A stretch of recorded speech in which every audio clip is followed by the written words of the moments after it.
life's challenges makes you a role model for all of us. Your determination, persistence, and faith has carried you through from your personal life to professional career that began as a weekend sports anchor in Greensville, North Carolina, and has led you to your dream job as contributor to 60 Minutes. For all these reasons and in recognition of your illustrious career as one of the most accomplished journalists in America, Southern Connecticut State University takes pride in awarding you, Mr. Byron Pitts, the President's Medal, presented in this city of New Haven, Connecticut at this time, the 27th day of May in the year of 2011.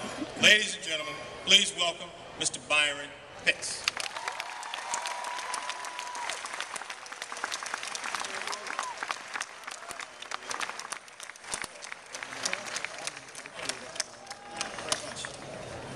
Good morning, Southern. First, let me say thank you to those of you who know the power of prayer and who prayed for sunshine today. Thank you. To the class of 2011 from Southern Connecticut State University, congratulations. This is your day. You've earned it. But know this. Despite what some of you may think, you did not get here by yourself. Most of you had help. So this day also belongs to some other people. So if I could ask the parents and grandparents of today's graduates to please stand. This is also your day.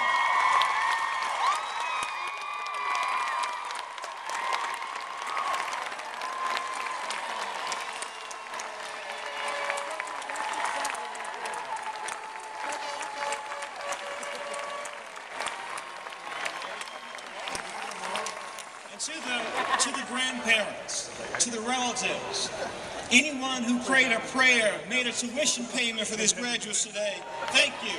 This is also your day. A few years ago, someone asked my mother how was she able as a single parent to send 3 kids to college. My mama said, oh, it was simple. I told each child, you will go to college or I will beat you to death. I would imagine there are some parents here today who could tell us some of the story. This is an exciting day, an important day in your lives, graduates. I know some of you already have dinner plans for this afternoon, parties to get to, hangovers to medicate. Every moment of this day is precious. Time is precious. So I say to you as the late great American actress, 2-time Academy Award winner Elizabeth Taylor said to her 7th husband on their wedding day, don't worry, I won't keep you long. Today, class of 2011, you enter a special category. It's estimated that 2/3 of American citizens over the age of 25 have not and will never earn a college degree. But now you have one. It means that you have greater earning potential than most Americans, most citizens of the world. For some of you, it makes you the first college graduate in your family, or perhaps one of a very few. As most of you know, Southern Connecticut State University produces more teachers and more principals than any other university in Connecticut. Wow. Great nurses and social workers, engineers and journalists, business leaders and entrepreneurs come out of Southern Connecticut State University. And you know what? Whether you have a great job waiting or acceptance to graduate school or no job prospects at all, right, you have achieved something very special today. Yeah. A college education is one of life's great achievements. But here is my single line of encouragement to you this afternoon. Be humble, yet bold. Each of you have proven the ability to be leaders, world leaders. But I ask you to be servant leaders. Yes, a college degree is a measure of success. But real success, my friends, is measured not by how much you take from this world, but how much you give to it. So with your degrees, mankind requires that you be humble, yet bold. Now I'm mindful that today I stand before people far brighter than myself. Some of you will graduate college summa cum laude, magna cum laude. I just graduated, thank you, Lordy. I graduated on time. I would imagine there are a few of those here as well. Ladies and gentlemen, this I know not just because of the job I have, but because of the life I've been blessed to live. You see, long before I was ever Byron Pitts of 60 Minutes, I was just a kid from East Baltimore. My story is similar to the stories of many students here that we honor today. My mother was a single parent. She had her first child at 17. She had me before she finished high school. I didn't learn to read until I was 12. I studied until I was 20. But fortunately, I had a loving and caring mother, a woman of great faith. For all of my life and for most of her life, my mother has worn around her neck a small mustard seed encased in a clear plastic ball.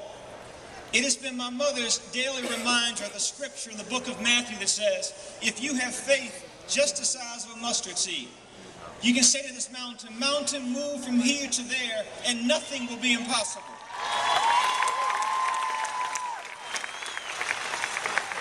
It is with my mother's mustard seed faith, her optimistic spirit, I got the help I needed. With the help of good teachers, coaches, counselors, good neighbors, a boy with a dark future was able to live in the warm light of the American dream. Class of 2011, you too can live your dreams if you work for it, have a vision for your life, and perhaps most importantly, help someone else to live theirs. My young friends, please be forever mindful how blessed you are. And know this, despite our many warts, America is still the greatest country on earth.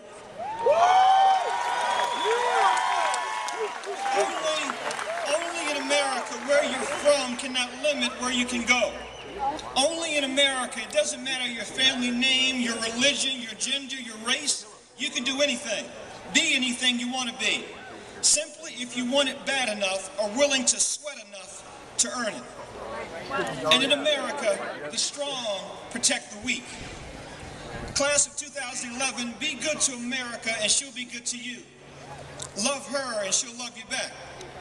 No matter the city of your birth, be citizens of the world. And I want you to be both humble and bold. Humble enough to know that what you do is a reflection not just of you, but of your family and of your community. But be bold enough to know how you do it can change the world. Be humble, yet bold. You want to be a CEO someday? Jeff Immelt is the CEO of General Electric, and GE is one of the largest companies in the world. Mr. Immelt says, quote, the CEO needs to be both bold enough to bet on uncertainty, new industries, but also humble enough to look for new ideas in unexpected places. You want to be rich? You want to be a leader? Jim Rohn is one of the richest businessmen in America. He said, quote, the challenge of leadership is to be strong, but not rude. Be kind, but not weak. Be bold, but not bully. Be humble, not timid. Legendary college basketball coach John Wooden put it this way. Talent is God-given. Be humble. Fame is man-given. Be grateful. Conceit is self-given. Be careful. My friends, the world needs you and the best that is in you. I leave you with the story of an 11-year-old girl I met a few years ago in my beloved hometown of Baltimore, a city much like this city. Her name is Pilar. Pilar at the time was attending a charter school in Baltimore. A lot's been written in recent years about the value of charter school education. At Pilar's charter school in Baltimore, 67% of the students come from no-parent households. 67% of the students come from no-parent households. That means at the end of the school day, they go home not to a mom or to a father, but to a foster parent, to a grandparent, to a relative, to an orphanage. Now, I know how difficult it is for a single parent to raise a child. I can't imagine how difficult life must be for children who have no parent to guide them. After talking to Pilar's class, she came up to me afterwards, this sweet 11-year-old girl with Coke bottle glasses and a thin frame. And she said, "Mr. Pitts, can I ask you just one question?" I said, "Sure, sweetheart, what's your question?" She said, "Mr. Pitts, where do you go, where do you hide when the world hurts too much?" My friends, no child in the most powerful country on earth should ever have to ask that question. But when they do, in this community, in every community around the world, it is up to you, graduates, to be the person to answer that question, to be a place that when people in our society are hurting, they're scared, that they can turn to you. Dr. Horace Mann, the founding president of Antioch College in Antioch, Ohio, told Antioch's first graduating class, "Be ashamed to die before you've won some victory for humanity." I like that. Graduates, be ashamed to die before you've won some victory for humanity. To the class of 2011 from Southern Connecticut State University, today you've made your families proud because you've graduated. Now go and make the world better because you lived. God bless you.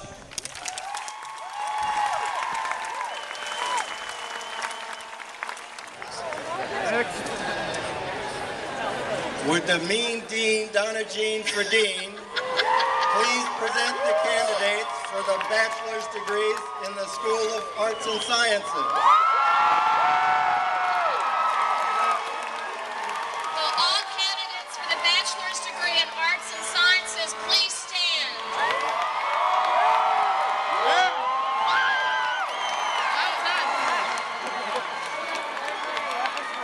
President Battle, it is my pleasure as Dean of the School of Arts and Sciences to present these candidates for the Bachelor of Arts degree or Bachelor of Science degree in Arts and Sciences.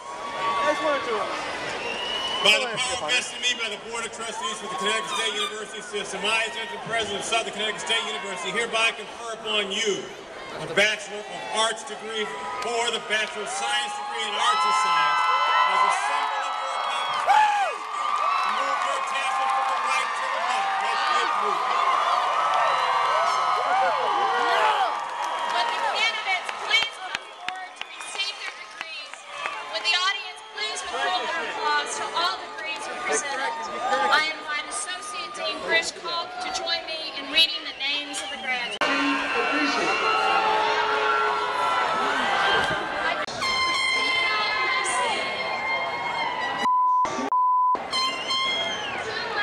Sierra Ashley Stansel. Joseph Gray. Samasha Leigh Ortoliva. Kelly Elizabeth Beachy. Anna Anderson. Comfort Magna Kamara. Thomas R. Carey. Jennifer R. Carey. Jennifer L. Williams. Michelle Maria McGregor. Maria Summer Coyle. Nicole M. Glorioso. Yeah, just be back. Frank I just Evanable. pronounced it and everything. It was all Caitlin M. Messinger.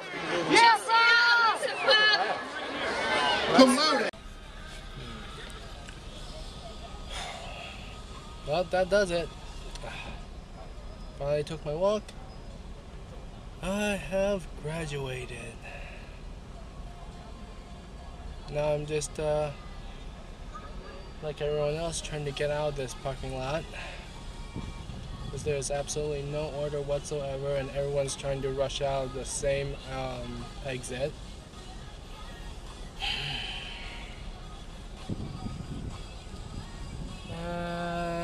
It doesn't look like we're moving anytime soon. Might as well turn my car off, save the gas.